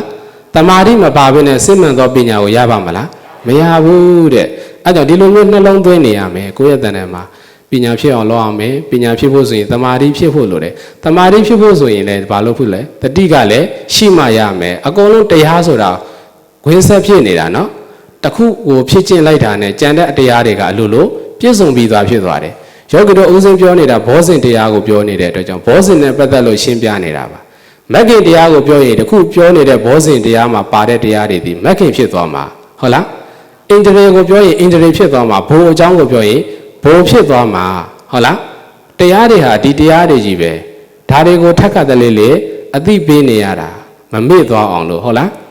းအဲ့ဒါကြောင့်ဒီပါဠိတော်မှာမြတ်စွာဘုရားရှင်ကကိုယ်တန်တန်မှာပညာဖြစ်ဖို့ဆိုရင်ယောနိသောမနတိကာရထားပါတဲ့အထာကရာထဲမှာတော့အကြောင်းတရားတွေအများကြီးဖြစ်စည်းပေးထားတယ်။ဘာလဲဆိုတော့နံပါတ်1လက်ကိုယ့်ရဲ့တန်တန်မှာပညာဖြစ်ဖို့ဆိုရင်မင်းမြန်ရမယ်။ဘာလို့ရမလဲ။မင်းမြန်ရမယ်တဲ့။ဘာကိုမင်းမြန်ရမလဲဆိုရင်ခန္ဓာအာယတနာဓာတ်သစ္စာအကြောင်းတွေဝိပဿနာအကြောင်းတွေမက်ဖို့အကြောင်းတွေကမေးရမယ်။အဲ့လို့ဆိုရင်ဒီမေးတာကဘာဖြစ်လို့မေးရမလဲဆိုရင်ကိုကဘုဒ္ဓတရှိတဲ့လူအတွက်ကိုပဲပြောတာဖြစ်ပါတယ်ဘုဒ္ဓတမရှိတဲ့လူတွေကြတော့တခါလေးနဲ့ဆရာသမားကဒီလိုလှုပ်ဆိုရင်သူကလောက်တာပဲဟုတ်လားတရားဓမ္မကိုတခါမှမနာဘူးတဲ့ဆိုဆရာသမားကဒီလိုကြင့်ဆိုရင်သူကကြင့်တယ်ဘာမှစောရကမတက်ဘူးဒါပေမဲ့တရားဓမ္မနဲ့ပတ်သက်ပြီးတော့ကိုကသိထားတာတွေနည်းနည်းရှိလာတယ်ဟုတ်လားနည်းနည်းအများကြီးမဟုတ်တာတော့မှနည်းနည်းသိထားလာတဲ့အခါမှာတရားကျင့်တဲ့အခါမှာကိုသိထားတဲ့အသည့်တရားတွေနဲ့ကိုကျင့်လာတဲ့အကိုတွေ့တရားတွေနဲ့ तू ကနှိုင်းယှဉ်မှုတွေမလုပ်လာဘူးလားလုပ်လာတယ်ဘယ်သူမဆိုဒါလုပ်လာပဲဟုတ်လားလုပ်လာတယ်လုပ်လာတဲ့အခါမှာကိုသိထားတာတွေနဲ့ကိုရနေတဲ့တရားတွေနဲ့မကိုက်ညီဘူးဆိုတဲ့အခါဆရာသမားပေါ်မှာတော့၎င်း तू ကယုံမှမှုဖြစ်လာတယ်ဟုတ်လားပြီးလို့ရှိရင်တရားတော်ပေါ်မှာတော့၎င်းယုံမှမှုဖြစ်လာတယ်အဲ့ဒီယုံမှမှုကိုကင်းချင်တယ်ဆိုရင်ဘာလို့မင်းရမယ်တပည့်တော်ဒီလိုတွေဖြစ်နေတယ်ဒီလိုတန်တရားတွေဖြစ်နေတယ်အဲ့လိုတန်တရားဖြစ်နေခြင်းအပြင်ဘာတွေအကျိုးရမလဲဆရာသမားကိုမေးရမယ်ဆရာသမားကသူ့ရဲ့တန်တရားဖြစ်နေတဲ့ဘာပေါ်မှာတန်တရားဖြစ်နေတဲ့ကိုကြည့်ပြီးတော့သူကဖြည့်ရှင်းပေးတယ်ဟုတ်လားမင်းတွေ့နေတဲ့တရားကဒီလိုရှိတယ်ဒါကစာပေနဲ့မညီတာမဟုတ်ဘူးစာပေနဲ့ညီတယ်မင်းသိထားတဲ့တရားတွေနဲ့ညီတယ်ဒါကမလွှဲချော်ဘူးဆိုတာဆရာသမားတစ်မှတ်ပေးလိုက်တယ်တစ်မှတ်ပေးသွားတဲ့အခါမှာသူ့ရဲ့စိတ်ထဲမှာတန်တရားတွေရှင်းမသွားဘူးလားရှင်းသွားတယ်ရှင်းသွားတဲ့အခါမှာပို့ပြီးတော့အဲ့ဒီအလုပ်ပေါ်မှာယုံကြည်မှုတွေရှိလာတဲ့တရားတရားတွေတိုးလာတယ်အဲကြောင့်မေးရမယ်မမေးလို့မရဘူးမင်းမြန်ရမယ်အဲ့လိုမေးတဲ့အခါမှာဒါကတုတ္တရှိတဲ့လူအတွက်ကိုကဆိုပါစို့ထက်လေဝင်လေးတစ်ခုအပေါ်မှာအာယုံစိတ်နေတဲ့အချိန်မှာ ဘာအရေးကြီးဆုံးလဲဆိုလို့ရှိရင်ထွက်လေဝင်လေရဲ့သဘောတရားကိုသိဖို့ကအရေးကြီးဆုံးပဲဟုတ်လားဝင်သွားတဲ့လေရဲ့ထွက်သွားတဲ့လေရဲ့အဲ့ဒီလေရဲ့သဘောတရားကိုသိဖို့ကအရေးကြီးဆုံးပဲဒါတစ်ခုကိုသိနေရင်တရားအားထုတ်ခြင်းကိစ္စကပြည့်စုံနေပါပြီဟုတ်လားပြည့်စုံနေပါပြီနောက်ထပ်ဆက်ရှိလာမဲ့အကျိုးတရားတွေကတော့ကိုကဒါကိုမျှော်လင့်နေလို့မရဘူးကိုလောက်ရမှာကကိုကထွက်လေဝင်လေပေါ်မှာအပြည့်အဝအာယုံရနေဖို့ပဲအဲ့ဒီအခါမှာအဲ့ဒီထွက်လေဝင်လေကိုအပြည့်အဝအာယုံရနေတဲ့အပေါ်မှာစာနဲ့ပေနဲ့ရှင်းပြမယ်ဆိုရင်ကိုကထွက်လေဝင်လေတခုဖြစ်သွားတဲ့အခါမှာဖောထဘယုတ်ကကာယပတ္တရာကိုထိခိုက်သွားတာမဟုတ်လားထွက်လေဝင်လေဆိုတဲ့ဖောထဘယုတ်ကနှာသီးဖျားဆိုတဲ့ကာယပတ္တရာကိုဘာလို့သွားထိခိုက်သွားတဲ့အချိန်မှာကိုကထိသီးစိတ်ဆိုတာဖြစ်မလာဘူးလားဖြစ်လာရဲ့အဲ့ဒီအခါမှာဒါကိုစာနဲ့ပေနဲ့ပြောမယ်ဆိုရင်ဓာတ်ခွဲလို့ရှိရင်ဖောထဘဓာတ်လို့ခေါ်တယ်ဟုတ်လားအာယုံကဘာအာယုံဖောထဘယုံဓာတ်ကဘာဓာတ်ဖောထဘဓာတ်အာယတနာခွဲရင်ဖောထဘယတနာဟုတ်လားဖောထဘယတနာခွဲတယ်အဲ့ဒီအာယုံပေါ်မှာကိုကသိနေတဲ့ကာယဝိညာဉ်ကိုကြတော့စာနဲ့ပြောရင်မနိန္ဒရေလို့ပြောတယ်ဟုတ်လားကိုသိထားတာလေးတွေနဲ့ဒါကြိုက်ကြည့်တာနော်ကြိုက်ကြည့်တာမနိန္ဒရေလို့ပြောတယ်ကဲအဲ့ဒီအာယုံပေါ်မှာကိုကတတိလေးနဲ့မြင်းနေတဲ့အခိုက်တန်းမှာကြတော့ဒီဘောဓိပက္ခိယတရားတွေကိုသိမယ်ဆိုလို့ရှိရင်တတိပဋ္ဌာန်ဖြစ်နေတယ်ဟုတ်လားတတိန်တရေဖြစ်နေတယ်ဒီတတိဘိုလ်ဖြစ်နေတယ်ဒီမဂ္ဂင်အထင်းမှာဆိုလို့ရှိရင်တမ္မာတတိမဂ္ဂင်ဖြစ်နေတယ်ဟုတ်လားအဲ့လိုဆိုရင်တတိလေးတစ်လုံးလောက်ကိုယ့်ရဲ့တန်တယ်မှာဖြစ်လာတာနဲ့ဒီတရားတွေအကုန်လုံးတစ်ခါလေးနဲ့တစ်ပြိုင်နဲ့တည်းပြည့်စုံမသွားဘူးလားပြည့်စုံသွားရင်နော်ယောဂီတို့အနေနဲ့လှုပ်ထားမှာကတခုပဲအာယုံထက်လေဝင်နေပေါ်မှာအပြည့်အဝအာယုံရနေအောင်လုပ်ဖို့ပဲဟုတ်လားတရားရသလားမရဘူးလားကိုသောတာပန်ဖြစ်လားအရိယာဖြစ်လားကိုဒါကိုနဲ့မဆိုင်ဘူးဟုတ်လားဒါကအကျိုးတရားအနေနဲ့လာမှာအကျိုးတရားဆိုတာအကြောင်းတရားကိုပြည့်စုံအောင်ဖြည့်ဆည်းလိုက်ပြီဆိုရင်ပေါ်လာမှာပဲရလာမှာပဲဟုတ်လားအကြောင်းတရားကိုမဖြည့်ဆည်းဘဲနဲ့အကျိုးတရားမျှော်လင့်လို့ရပါမလားမရဘူးတခါတလေကိုကတရားရရှင်စောတွေတအားများလုံးအားကြည့်ရင်လေဒါကမဖြစ်ဘူးဟုတ်လားအတွေးတွေတအားများနေတယ်ဝိတက်တွေတအားများနေတယ်အဲ့လိုဖြစ်တတ်တယ်ကဲအဲ့ဒီမှာမင်းမြန်ရမယ်ဆိုတာအဲ့လိုမျိုးတန်တရားတွေပေါ်လာပြီဆိုရင်ဆရာစီသွားပြီးတော့ဒီလိုတန်တရားတွေဖြစ်နေတယ်ဒီတန်တရားကိုဒီလိုဖြာခတ်နေတယ်ဘယ်လိုလုပ်မလဲအဲ့ဒီမှာဆရာကဖြည့်ရှင်းပေးတဲ့အခါမှာတန်တရားတွေကင်းရှင်းသွားတယ်တဲ့ဒါကြောင့်ဓမ္မဝိဇ္ဇာတန်ဖိုးစဉ်ဖြစ်ဖို့အတွက်နံပါတ်1ကိုကဖြစ်စေရမယ့်ဟာဒီပါလေမင်းမြန်ရမယ်နံပါတ်2ကဘာလုပ်ရမလဲဆိုတော့တန့်စင်ရမယ်ဘာဖြစ်ရမလဲတန့်စင်တယ်ဆိုတော့ကိုယ်တွင်းမှာလည်းတန့်ရှင်းနေရမယ်ကိုယ်ပြင်မှာလည်းတန့်ရှင်းနေရမယ်ပညာဖြစ်ဖို့အတွက်လေဘာပြောရလဲဆိုလို့ရှိရင်ကိုကတရားအားထုတ်တဲ့လူတစ်ယောက်အနေနဲ့ကိုယ့်ရဲ့ခန္ဓာကိုယ်ပေါ်မှာအဝတ်စားတွေမတန့်မရှင်းဖြစ်နေတယ်ဆိုရင်တမာတိဖျားဖို့ခက်ခဲပါတယ်ဟုတ်လားပြီးရင်ကိုယ်ပန်ဝန်းကျင်ကနေရာတွေအနတ်သက်တွေမကောင်းဘူးပန်ဝန်းကျင်ကလည်းညစ်ပတ်နေတယ်အမိတ်တရိတ်တွေနဲ့ပြည့်နှက်နေတယ်ဆိုရင်လေအဲ့ဒီတမာတိရဖို့ခက်ခဲပါတယ်ဟုတ်လားအဲ့ကြောင့်ကိုယ့်ရဲ့ပြင်ပကအရာဝတ္ထုတွေကိုတန်ရှင်းအောင်လုပ်ကိုယ့်ရဲ့အိယာတွေကိုတန်ရှင်းအောင်လုပ်ကိုယ့်ရဲ့အသုံးဆောင်ပစ္စည်းတွေကိုတန်ရှင်းထားရမယ်တဲ့ဒါကိုအပြင်ပမှာတန်ရှင်းနေရမယ်လို့ပြောရနော်ပြီးလို့ရှိရင်တန်ရှင်းကိုယ်တွင်းမှာလည်းတန်ရှင်းနေရမယ်ကိုယ်တွင်းမှာတန်ရှင်းတယ်ဆိုတာဘာပြောတာလဲဆိုတော့ခန္ဓာကိုယ်ထဲမှာကိုကတစ်ခါတလေဓာတ်တွေပါတယ်မရှုပ်ဘူးလားဝမ်းတွေရှုပ်တဲ့အခါရှိရနော်ဝမ်းချုပ်ရင်ထာဂရဆရာတော်ကဘာပြောတော့ဆိုတော့ဝမ်းတော်စေတော့ပါလေဟုတ်လားအဲ့ဒါကဘာဖြစ်လို့လဲဆိုတော့စဉ်းစားကြည့်စမ်းယောဂီတို့တရားအထုတ်နေတဲ့ပုံကိုယ်တွေသိတယ်ကိုကဝမ်းချုပ်ပြီဆိုလို့ရှိရင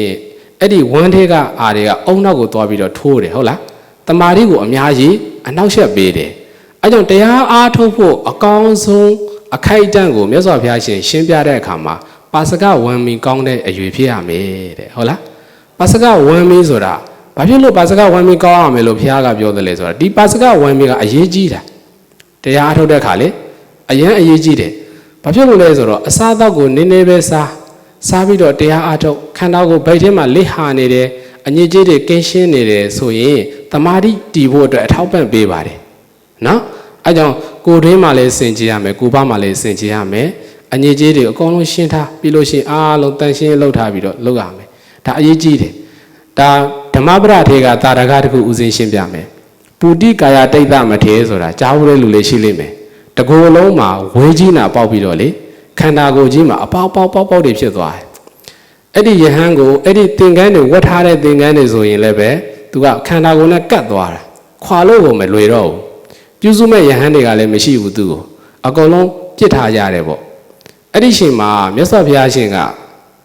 အဲ့ဒီလောကကြီးကိုကြည်တယ်ပေါ့ဗျာမနေ့ပိုင်းကြရင်ပုံမှန်အတိုင်းပဲအဲ့ဒီပုရိကဟာတိတ်တယဟန်ကိုမြင်တယ်အဲ့တော့သူ့ရဲ့ကြောင်းအစွန်ဖျားမှာပဲဒုက္ခအကြီးကြီးရောက်နေတယ်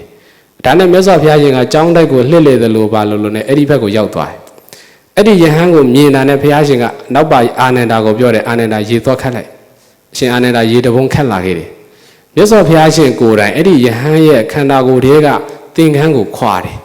ရေလေးနဲ့ဆော့ဆော့ပြီးတော့ခွာတယ်ခွာပြီးတော့အဲ့ဒီသင်္ကန်းကိုအာနန္ဒာကိုပြောတယ်ရှင်အာနန္ဒာကိုပြောတယ်သင်္ကန်းကိုလျှော်လိုက်လျှော်ပြီးတော့နေလှမ်းလိုက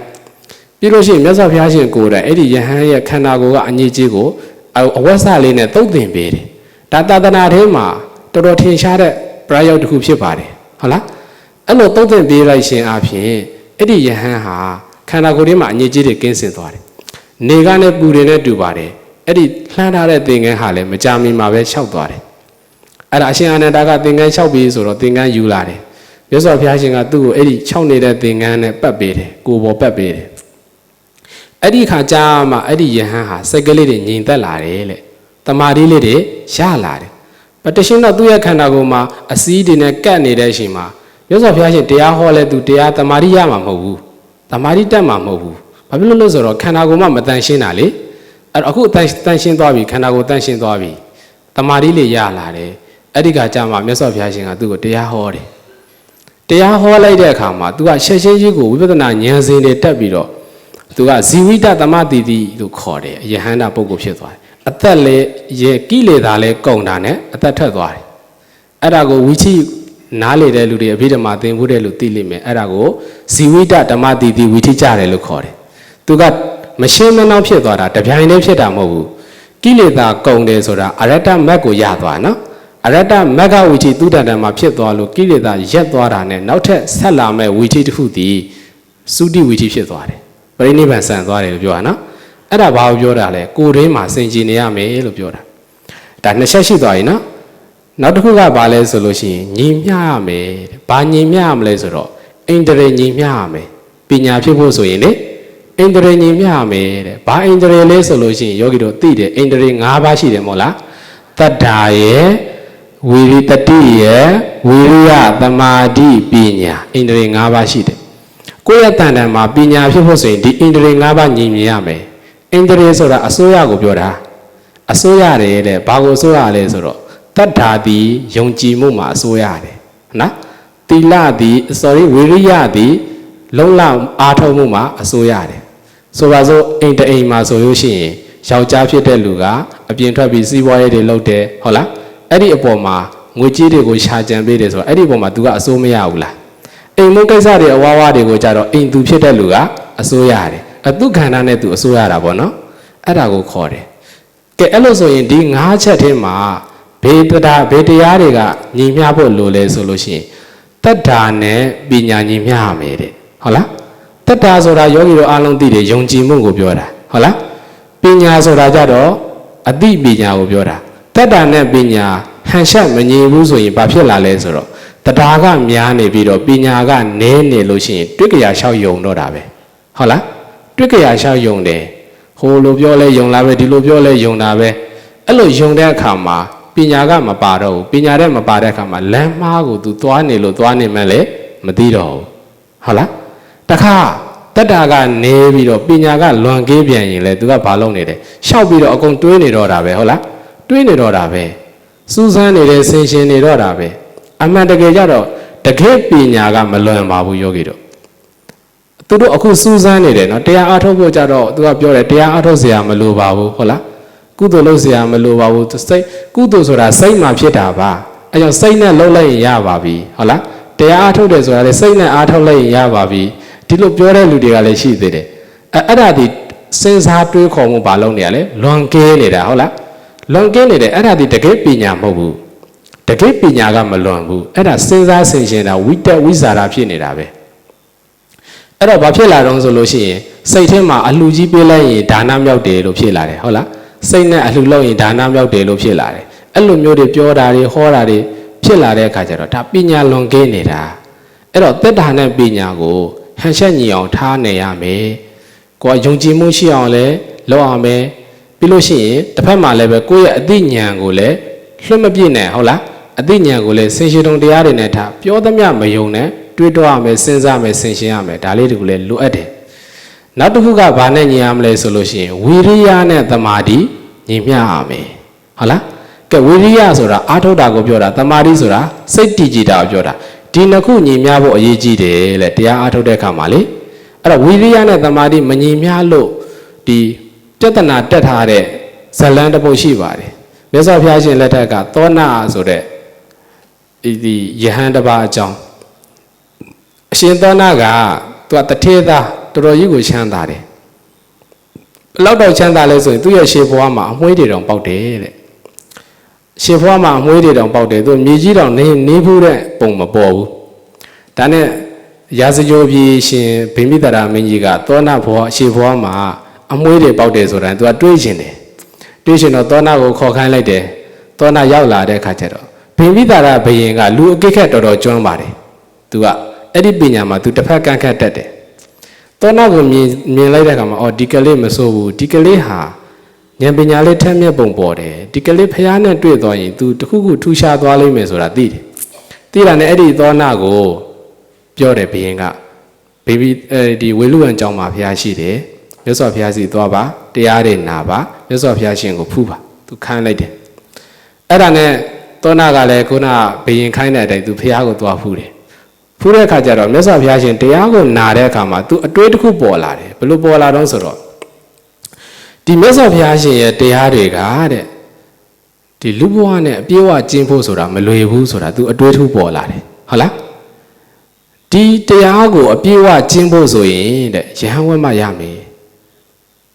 အရှင်သောနာလိုအတွေးပေါ်တဲ့ပုံကိုယ်တွေအများကြီးပဲသာသနာမှတ်တမ်းထဲမှာရှိတယ်ဦးစင်းမြင်သလောက်ပြောမယ်ဆိုရင်အရှင်သုဒိန်ဆိုတာတစ်ပါးရှိတယ်ဆရာတော်နေခင်းကဟောတဲ့ရထပါဠဟုတ်လားရှင်ရထပါဠလည်းဒီအတွေးအမြင်နဲ့သာသနာတွေကိုဝင်လာတာပြီးလို့ရှိရင်ဓမ္မပဒထဲမှာဆိုရင်စက္ခုပါဠမထေရတို့သူတို့ရဲ့အတွေးတွေဟာတစ်ခုတည်းပဲဒီအကျင့်တရားတွေကိုအပြည့်အစုံကျင့်ဖို့ဆိုရင်သာသနာတွေဝင်မှရမယ်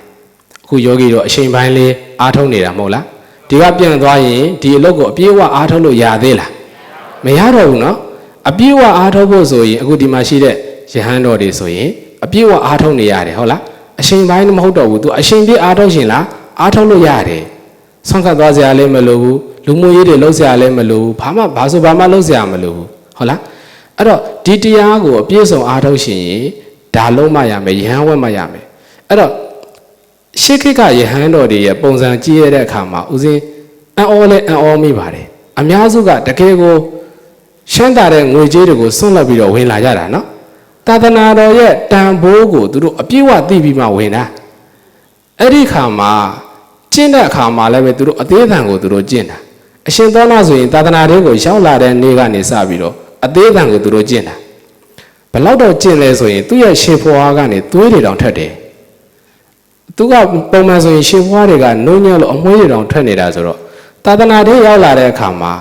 သူကသာသနာကမြတ်စွာဘုရားရှင်ရဲ့သာသနာကအစောပိုင်းပဲရှိသေးတယ်လေအဲ့ဒီချိန်မှာအစာအုပ်တွေဆိုတာလည်းမပြည့်စုံသေးဘူးအများစုကတိပ္ပံအောက်မှာနေကြတာများတယ်ဒီဘုရားရှင်ရဲ့သာသနာရှေ့ပိုင်းဆိုလို့ရှိရင်ဆွမ်းခံလို့ရှိရင်လည်းအများစုကဆွမ်းလောက်ရကောင်းမှလည်းသိမသိကြသေးဘူးဟုတ်လားအဲ့လိုပဲမမျှမတနဲ့ဖုံးပေးရတာများတယ်ပြီးလို့ရှိရင်အဝတ်စားတယ်ဆိုရင်လည်းသင်္ကန်းတွေဆိုရင်လည်းပဲမပြည့်စုံလို့ပန်းတကူသင်္ကန်းတွေပဲအများစုဝတ်ကြတယ်အဲ့လိုမျိုးစင်စင်ရဲရဲနဲ့သာသနာရှေ့ပိုင်းမှာယဟန်တွေဘယ်လိုမျိုးအားထုတ်ရှိကြလဲအဲ့လိုမျိုးတွေတွေးကြည့်လို့ရှိရင်ဦးဇင်းတို့ကကြက်သီးတွေတောင်ထားတယ်ယဟန်တော်တွေရဲ့စူးစမ်းခဲ့တဲ့ပုံတွေလေသာသနာမတ္တမှာတကယ်ကိုကောင်းမွန်တဲ့အဲ့ဒီသာသနာဘုရားရှင်ရဲ့ဝါတော်20ရှေ့ပိုင်းကိုခေါ်ပါတယ်ဝါတော်20နောက်ပိုင်းမှာမှဒီသာသနာတွေဟာတော်တော်ကြီးကိုစီပင်လာတယ်ပြန့်ပေါ်လာတဲ့အခါမှာဒီမကောင်းတဲ့တချို့တွေလည်းသာသနာတွေကိုရောက်လာတယ်လက်လာပါကိုညှို့ကိုပြီးတော့ဝေလာတာလည်းရှိတယ်သူတို့တွေကမြတ်စွာဘုရားရှင်ရဲ့အဆုံးအမကိုရှိုးဖောက်တဲ့ပုံကိုယ်တွေများလာလို့သိက္ခာပုဒ်တွေဆိုတာအဲ့ဒီဝါတော်20နောက်ပိုင်းမှာပြညံ့ရတာအဲ့တော့အရှင်သောနာရဲ့အာထောက်ပုံကိုကြည့်လိုက်တဲ့အခါမှာသူဇင်းကြံလျှောက်တဲ့နေရာတစ်ခုလုံးဟာသွေးတွေအလိမ့်လိမ့်ပေးနေတယ်ဘလို့ဥပမာပေးထားလို့ဆိုတော့နွားသက်ယုံလို့ပဲတဲ့မြတ်စွာဘုရားရှင်အဲ့ဒီနေရာရောက်လာတယ်ရောက်လာပြီးတော့ဒါဘယ်သူလှုပ်တာလဲဆိုတော့အရှင်သောနာလှုပ်တာရှင်သောနာကိုခေါ်တယ်သောနာလေငါရှင်တဲ့သောနာ တင်လူဘဝတုန်းကစောင်းတီးတတ်တယ်ဆိုတင်ပါဗျာစောင်းတီးတတ်ပါတယ်ဗျာစောင်းကျိုးတွေဟာတအားတင်းလွှန်းရင်လေတီးလို့ကောင်းလားမကောင်းဘူးဗျာတအားရော့သွားရင်လေတီးလို့ကောင်းလားမကောင်းဘူးဗျာအဲ့လိုဆိုရင်စောင်းကျိုးတွေဘယ်လိုလုပ်ရင်တီးလို့ကောင်းလဲတအားလည်းမတင်းလည်းတအားလည်းမလျှော့လန်းပဲအနေတော်လဲဆိုရင်တီးလို့ကောင်းတယ်တော့နားလေငါဖျားသာသနာမှာလည်းတီးလို့ပဲဝိရိယကိုတအားအားထုတ်လွှန်းရင်လည်းပဲဥဒိစ္စဖြစ်တယ်ဟုတ်လားတအားရော့သွားရင်လည်းမရဘူးတမာတိတွေလွင့်သွားတတ်တယ်အဲကြောင့်မလျှော့မတင်းစောင်းကျိုးညှင်းဆိုတဲ့စကားလေးဒီကနေလာတာဖြစ်ပါတယ်မလျှော့မတင်းလေးအားထုတ်ရမယ်ဟုတ်လားအများစုကတော့တင်းလို့မဟုတ်ဘူးရော့လို့ပြောနေရတာပဲများတယ်မဟုတ်လားဝိရိယလေးတွေရော့နေကြတာကများပါတယ်အားတင်းလွန်းတာကတော့နေပါလိမ့်မယ်ဟုတ်လားအရှင်သောနာလို့အဲ့တော့ရော့သွားရင်လည်းမကောင်းဘူးဟုတ်လားရော့ပြန်ရင်လည်းကိုယ့်ကိုဘာလုပ်ပေးရမလဲတင်းပေးရမယ်အခုတရားတွေဟောနေတယ်ဆိုတာဘာလုပ်ပေးနေတာတင်းပေးနေတာမဟုတ်လားအဲ့တော့ရော့ပေးနေတာတော့ရှားပါတယ်နော်တင်းပေးနေတာဆရာတော်ကြီးအမြဲတမ်းတတိပေးနေတာဒါတရက်ကိုဒါ3ချိန်လောက်ကိုဟုတ်လားတတိပေးနေရတယ်တင်းပေးနေရတယ်ဆိုတာအဲ့ဒါကိုပြောတာတင်းပေးနေရတယ်တအားရော့သွားရင်လည်းမရဘူးဒါကိုတာရကအနေနဲ့ပြောမယ်ဆိုရင်အရှင်အာနန္ဒာတို့အရှင်အာနန္ဒာကမြတ်စွာဘုရားရှင်ပြိဋိဘံစံပြီးနောက်ပိုင်းမှာတရားကိုတည်တည်ချာချာအားထုတ်ခွင့်ရတာနော်ယောဂီတို့အားလုံးသိတယ်အဲ့ဒီအချိန်မှာသင်္ကန်းနာလက်ဖက်မှာသင်္ကန်းနာတင်မယ်ဆိုရင်ဒီညတရားအားထုတ်တာတညလုံးဇင်းညံလျှောက်တဲ့အခါမှာအရှင်အာနန္ဒာမှာဘာလွန်ကင်းနေလဲဆိုတော့ဝိရိယလွန်ကင်းနေတာတညလုံးသူတရားမရဘူးပထမယံကုံသွားတယ်ဒုတိယယံကုံသွားတယ်ပထမယံဒီညို့မိုးပေါက်ယံထိတော့ရောက်လာတယ်သူတရားမရဘူးအဲ့နဲ့စဉ်းစားတယ်ငါဘာဖြစ်နေတာလဲမြတ်စွာဘုရားရှင်ကဒီပြိဋိဘံစံခါနေသူ့ကိုမှာခဲ့တဲ့စကားတစ်ခွန်းရှိတယ်ကတပုံညောတိတွင်အာနန္ဒလေအာနန္ဒတွင်သင်သည်ကတပုံညောကောင်းမှုတွေပြည့်ပြည့်စုံစုံလုပ်ပြီးသွားပြီတရားကျင့်ဖို့ပဲကြံတော့တင်းမှာကောင်းမှုတွေပြည့်စုံသွားပြီတရားကျင့်ရင်မြန်မြန်ဆန်ဆန်ယဟန္တာဖြစ်လိမ့်မယ်လို့မြတ်စွာဘုရားရှင်ပြောခဲ့တယ်အဲ့ဒီစကားကိုသူတတိယပြီးတော့အဲ့ရလေးပေါ်မှာသူကလဲဖို့လှုပ်တာပေါ့နော်ခဏလေးနားလိုက်အောင်မယ်ပေါ့နော်ခဏလေးနားလိုက်အောင်မယ်ဆိုပြီးတော့အဲ့ရပေါ်မှာလဲမယ်လို့ဆိုရှေ့ထောင်းနဲ့မြေကြီးနဲ့လွတ်သွားတယ်ခေါင်းနဲ့ဥခေါင်းနဲ့မထိခင်မှာပဲအဲ့ဒီအချိန်မှာအင်္ဂရေတွေဘာဖြစ်သွားငြိမ်သွားတာဟုတ်လားဝိရိယနဲ့တမာတိဘာဖြစ်သွားလဲဉာဏ်ရှက်ငြိမ်သွားတယ်အဲ့ဒီအခိုက်အတန့်မှာဘာဖြစ်လဲဆိုတော့တရားတွေအစစ်စစ်တက်သွားတာရှက်ရှင်းရဟန္တာဖြစ်သွားတယ်အဲ့တရားဆိုတာကရလိုက်ရင်လည်းခဏလေးပဲဟုတ်လားမရပြန်ဘူးဆိုရင်လည်းမရပြန်ဘူးဒီလိုပဲအဲ့ဒါကြောင့်ဒီဟန်ရှက်ငြိမ်ဖို့အရေးကြီးပါတယ်တတ္တာနဲ့ပညာဝိရိယနဲ့တမာတိဟန်ရှက်ငြိမ်ရမယ်တတိကတော့လိုတယ်လို့ကိုမရှိလိုတယ်လို့ပဲရှိတယ်ပိုတယ်လို့မရှိဘူးသူကအဲ့ဒါလေးတွေလည်းမှတ်သားထားပါဒါကတော့ဒီဉာဏ်ဖြစ်ဖို့အတွက်ကိုအကြောင်းတရားပဲတစ်ခုလဲ၃ချက်နော်ဒီမင်းမြင်ရမယ်ကိုရင်းကိုဘမှာတန်ရှင်းနေရမယ်ပြီးလို့ရှိရင်ဣန္ဒြေတွေကငြိမ်မျှနေရမယ်ဆိုတဲ့ဒါဓမ္မဝိဇ္ဇာတန်ဖိုးစဉ်ဖြစ်ကြောင်းတရားအဲ့တော့ဒီနေ့ဘောဇင်9ပါးထဲမှာဘယ်နှခုပြီးသွား2ခုပြီးသွားနော်တတိရဲ့ဓမ္မဝိဇ္ဇာတန်ဖိုးစဉ်ရဲ့အဲ့တော့ကျန်တဲ့ဘောဇင်တွေကိုတော့ဥစဉ်အခွင့်ကြုံလို့ရှိရင်ဒါဟောပေးပါမယ်ဒီတရားစခန်းကိုမလာနိုင်ဘူးဆိုရင်လည်း online ဘောကနေနိုင်လည်းနာလို့ရပါတယ်နော်အလှည့်ကျပြောနေရတာဆိုတော့လေကဲဒီနေ့ဒီလောက်နဲ့တော်ကြအောင်စို့အားလုံးသောသူတော်ကောင်းများကိုယ့်ရဲ့တန်တန်မှာဘောဇင်တရားတွေဖြစ်နိုင်အောင်အားထုတ်နိုင်ကြပါစေအားထုတ်နိုင်ပြီးတော့ဒီဘောဇင်တရားကိုအခြေခံပြီးအတိ